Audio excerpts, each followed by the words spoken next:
Hi everyone.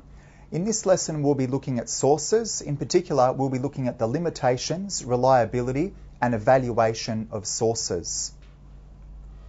Despite the extraordinary range of archaeological sources that has come to light at both Pompeii and Herculaneum, there are some significant gaps in the evidence. There is a lack of written sources from the people themselves. So we are very, very lucky. We've got this extraordinary archaeological site. We've got the ruins of Pompeii and the ruins of Herculaneum. We can see what it was like in these ancient cities. We can see their houses, their roads, their shops, all these things, but we don't have a great deal of written evidence. And one of the problems with ancient history is when you do get written evidence, it tends to be written by men and it tends to be written by the more wealthy. So we don't always get a great insight into the lives of women, children, and poor people and lower class people who aren't very well educated. So this is one of the problems, a lack of written evidence. But we do still have some written sources from Pompeii. There are no personal letters from Pompeii. There's no poems, no shopping lists. No personal stories have been recovered.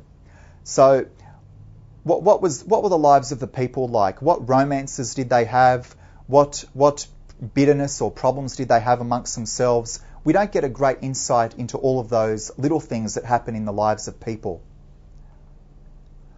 There are graffiti inscriptions on the walls and buildings of Pompeii and Herculaneum, but their reliability is difficult to assess. So this is quite interesting. We actually have graffiti.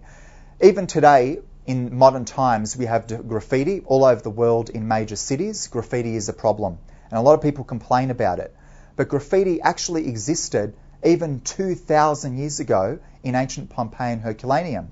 And today, when you have graffiti on a wall or a train, people complain about it, and they say, oh, we have to clean it, it doesn't look nice, and it costs a lot of money to clean it all off. But by studying the graffiti from Pompeii and Herculaneum, we can actually learn something about the people. We can learn some of the names of the people. We can get an idea of what people were thinking. For example, a particular piece of graffiti might refer to a political candidate. They might say, oh, vote for this person or vote for that person. Or there'll be some other comments that have been made. So we can use graffiti to get some insight into the lives of people, but it's not always reliable. The most well-known sources about Pompeii are the two letters written by Pliny the Younger, who was an eyewitness to the volcanic eruption. Now, I think this is absolutely extraordinary that we have these writings from Pliny. Pliny was only about 18 years old when the volcanic eruption took place. And he wasn't in Pompeii, he wasn't in Herculaneum, he was in a different city, he was in Misenum, but he had a perfect view of what was going on. So he was in a different city, he was safe, but he could view what was going on. He could see the volcanic eruption, he could see all the ash going into the sky, and he wrote an account of this. So this is an extraordinary eyewitness account. You know, in this modern world, so many people have mobile phones, you have a camera on your mobile phone, it's easy just to pull out your phone and film something when something amazing is happening. But back in those days, obviously, there was no cameras, no phones.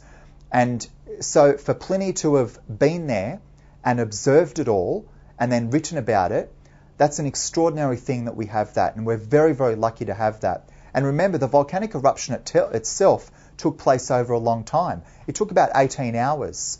So he was there witnessing things as they went on. And he later wrote letters to Tacitus, who was an ancient Roman historian. And so we have these letters which give so much insight into what actually happened that day. So we're very lucky to have Pliny's account. The sites also tend to reveal more about the wealthy people and literate than the poor, particularly the lives of poor or lower class women. So if we look at Pliny, for example, we are lucky that he observed the volcanic eruption, but he was very well off and he later had a very successful career and he did a lot of different things.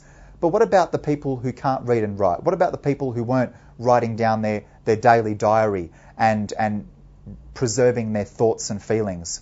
You know, we don't have a lot of insight into the poorer people and less educated people because we don't have their written sources. about 40% of the people in ancient Pompeii were slaves. What was it like to be a slave? I often wonder what it was like. You know, were they happy every day? Did they think, oh, one day I'll be free and I'll become wealthy? You know, because some slaves did break out of it or did get out of it and become wealthy. So I often wonder, what were the slaves thinking? Did they think, oh my goodness, I hate this, I hate being a slave? Or did they feel happy and comfortable? We can't be sure what they were thinking because we don't have written records from the slaves. We don't know of a slave who kept a personal diary that has been preserved for the last 2,000 years. So we can't get all those kinds of insights into people's minds. The sites are also open to changing interpretations over time. So over time we change our interpretation of things and we look at things differently as new evidence comes to light. One of the issues in sources is reliability. You can have bias in sources. A biased source gives mainly a one-sided view or an event or argument. So just imagine you've got a politician, an ancient politician in Pompeii, who's written about himself. He might say, oh, I'm such a great man. I'm the best person to represent the people. But naturally, he's biased. He just wants to be a successful politician.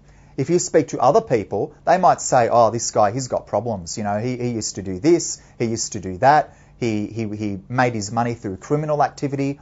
You know, so a politician from Pompeii might have a high opinion of himself, write really great things about himself, but other people may say, oh no, he's not really that great. So when you have a one-sided view, that's when you have bias. However, a biased source can still be useful for showing that particular point of view. So even if there is bias in a source, you can at least see clearly what that person is thinking and saying about themselves or someone else. There are several types of bias. Deliberate distortion of truth, telling lies, leaving out important facts, or using extreme emotional language. So if you don't like a particular person, you can just say anything you want about them. You can make up any lie you want. That person is horrible. That person is dreadful. He's a criminal. He did this. He did that. Right? You can easily make up any lie or story and damage a person's reputation. There's also limited access to evidence, which can result in biased or one-sided accounts. So just imagine this. Imagine we have a person from history, like a politician from Pompeii, and they speak very highly of themselves and they say, oh, I'm a great person, I did this and that. But then there's no other sources about them. We can't verify whether the person is telling the truth about themselves. You know, someone can say they're a great person, and if there's no other source to say they are or they're not, you can't verify it. So a lack of evidence can be a problem. Distortion to serve a particular purpose, and beliefs or opinions of the writer could be one-sided due to prejudice of race, gender or religion or social class. For example, in ancient Rome, you might have an ancient writer who didn't like a particular emperor, and this did happen. You know, there'd be a particular emperor who people didn't like, and so a historian, even though he's very smart, very well educated, he might say particularly bad things about an emperor such as Caligula. Caligula was one of the ancient Roman emperors who was considered to be crazy and people didn't like him. So some historians might have said a lot of bad things about him. Maybe they were true, maybe they weren't, but you might have just had a historian who didn't like him. And sometimes you might distort things to serve a particular purpose. If you want a historian or a writer who wants to support a particular person, he can say, oh, this person over here, he's really great. This particular emperor, you know, he was so good. He was much better than Caligula. He was a really great emperor. So sometimes you have historians who are supporting a particular agenda. They're supporting a particular person. To determine bias in a source, you should ask questions of it, such as the following types of questions. Have emotive words or phrases been used? What is the impression given by the source? Are there any facts omitted? So these are some of the questions you need to ask. Right? As a historian, as someone studying history, you need to ask these questions. And people who are good at history, they often make good careers as journalists or lawyers or detectives, because as a historian, you have to have the skill. You have to have the skill of asking questions, investigating things, questioning things. And that's why people who are good at history can become a journalist, a lawyer, a detective, or some other job like that where you're questioning things and investigating things. So, are there any facts omitted? Is the selection of facts balanced? Has the writer any reason to be one-sided? Right, so these are some of the questions you need to be asking. What do you think the origin of the description may be? Is the writer trying to influence a particular group of people? So just imagine if you were reading something by Adolf Hitler, for example, the dictator of Germany and the man who started World War II. He might have said, well, he did say bad things about the Jews and he did write bad things about the Jewish people. But is it fair just to listen to him and his opinion? You know, you should ask other people their opinions. You can't just have a one-sided view of a particular issue. What is the author's purpose of writing? Imagine if you have a historian who liked Hitler and he supported Hitler. Well, that particular historian would say good things about Adolf Hitler and he would support Hitler's theories. He'd say, oh, Hitler, he was a great guy and everything he did to the Jews, it was what he should have done. You know, that's what a historian would say if he supported Hitler and what Hitler did.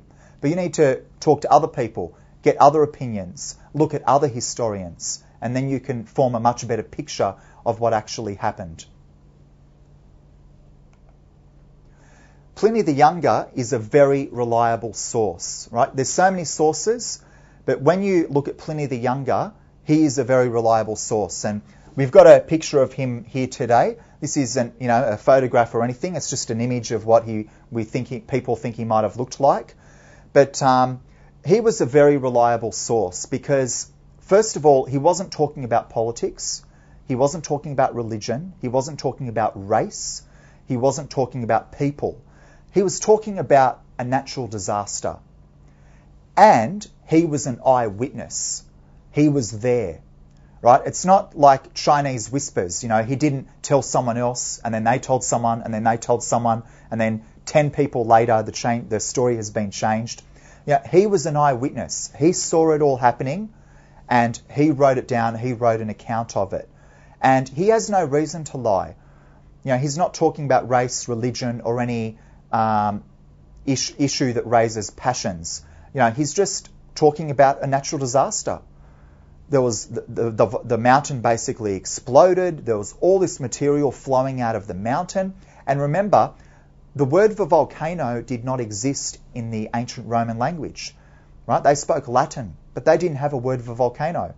So they didn't really know what it was. So he was just sitting there or standing there observing what was happening. All these things coming out of the volcano, the rocks, the pumice, everything else, and he just wrote about it. So he's an extremely reliable source, and I really think we're very lucky that he was there to observe that.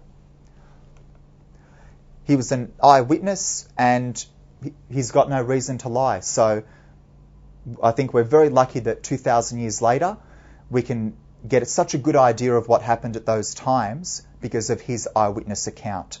They didn't have TV, they didn't have computers, they didn't have the internet, but they had Pliny the Younger. And we're very lucky we had him as a written source.